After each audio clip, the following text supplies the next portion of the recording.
All right, here's our game plan. We'll start with the body's A team, the repair crew. Then we'll look at what happens when that system fails. After that, we'll tag along on the doctor's investigation, see how they pinpoint the exact problem, and finally, look at how they call in the fixers to get everything working again. First up, let's talk about the body's repair crew.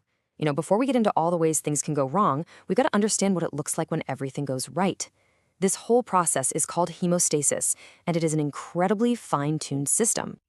When everything is working perfectly, it's a super fast 3-step process. First, an injury sounds the alarm. Think of it like a fire alarm going off. Immediately, platelets act like first responders, rushing to the scene to form a temporary plug. But here's the thing, that plug is pretty fragile. So, a whole cascade of proteins kicks into gear to build a really strong, durable fibrin mesh over it. The second stage, that's what truly seals the deal and stops the bleeding for good. So what happens when that crucial second stage, that protein assembly line that builds the final patch, what happens when it breaks down? Well, that's when you've got a real problem. That's when we get into what's called coagulopathy. And here we are, coagulopathy.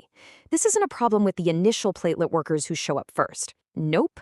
This is a failure in the specialized proteins, these clotting factors, that are supposed to build that final super strong patch.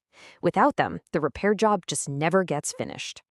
The type of bleeding a person has gives doctors a huge clue. If the problem is with that initial platelet plug, you tend to see more superficial bleeding, from your gums or a small cut that just won't stop. But with coagulopathy, the bleeding is much, much deeper and way more dangerous. We're talking about massive bruises, painful bleeding into joints, or even life-threatening bleeding inside the body. Okay, so when a doctor suspects this much deeper issue is going on, how do they even begin to investigate? How do they find the exact point of failure in this incredibly complex clotting factory? It's actually a bit like being a detective. They don't have to check every single little component one by one, thankfully. Instead, they use 2 key blood tests that act as amazing diagnostic tools, and each one checks a different major assembly line inside that factory. The strategy here is really quite clever. Doctors use 2 main tests. The PTT test checks what's called the intrinsic pathway, and that involves factors 12, 11, 9, and 8. Then you've got the PT/INR test, which checks the extrinsic pathway, and that one relies on factor 7. So if one of these tests shows that clotting is taking too long, the investigators know exactly which part of the factory has a problem. And once those tests tell them which pathway is broken, doctors can zero in on a much, much smaller list of usual suspects. It really turns the investigation from trying to find a needle in a haystack to just checking a few known weak spots. So let's say the PTT test is the one that comes back prolonged. Right away, the focus shifts to the intrinsic pathway, which has its own very specific set of potential causes, both inherited and acquired.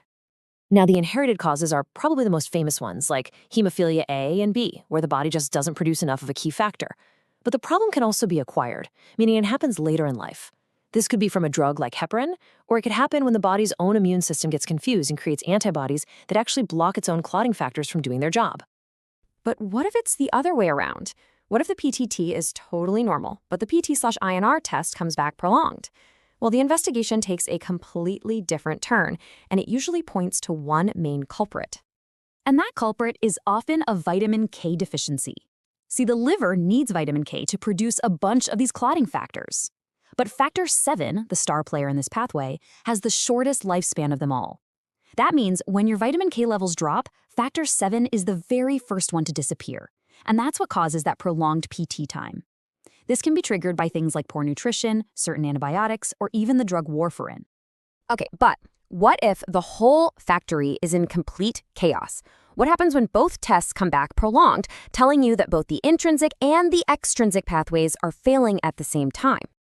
This usually points to one of 2 really big scenarios. The first is something called DIC, which is a catastrophic event where massive clotting all over the body just consumes all the factors at once, leading to uncontrolled bleeding. The second is severe liver disease, like cirrhosis, where the factory itself is just too damaged to produce the factors anymore. Thankfully, there are specific lab results that help doctors tell these 2 critical conditions apart. So once a clear diagnosis is made, that's when doctors can finally call in the fixers and open up the repair manual to find the exact right strategy for the job. The logic behind the treatment is actually very direct and makes a lot of sense. If a factor is missing, you replace it. If a drug is blocking the factors, you reverse its effect. If the body is just missing the raw materials it needs, like vitamin K, you provide them. And in a real emergency, doctors can offer broad support with fresh frozen plasma, which is basically a cocktail of all the necessary clotting factors. Let's use warfarin as a perfect example. If a patient on warfarin is actively bleeding, it's a critical situation. They get an immediate infusion of factor concentrates for a super fast fix, plus IV vitamin K to get their own factory back up and running. But if they aren't bleeding, the urgency is lower, and giving them vitamin K by mouth is often enough to correct the problem. It's all about matching the fix to the severity of the problem. Ultimately, all of these diagnostic tests and all these targeted treatments, they really just have one simple goal: to restore the incredible, elegant balance of the body's own life-saving repair mechanism. It's all about turning a potential catastrophe back into a controlled, effective process. So, why does all this matter to you and me? Why should we care about this intricate biological assembly line? Well, because it's a perfect example of the delicate balance our bodies have to maintain every single second of every day. Too little clotting, and we risk bleeding out. Too much, and we risk a deadly blockage. It's this constant, high-stakes balancing act, and honestly, it's one of the most fundamental systems keeping all of us safe.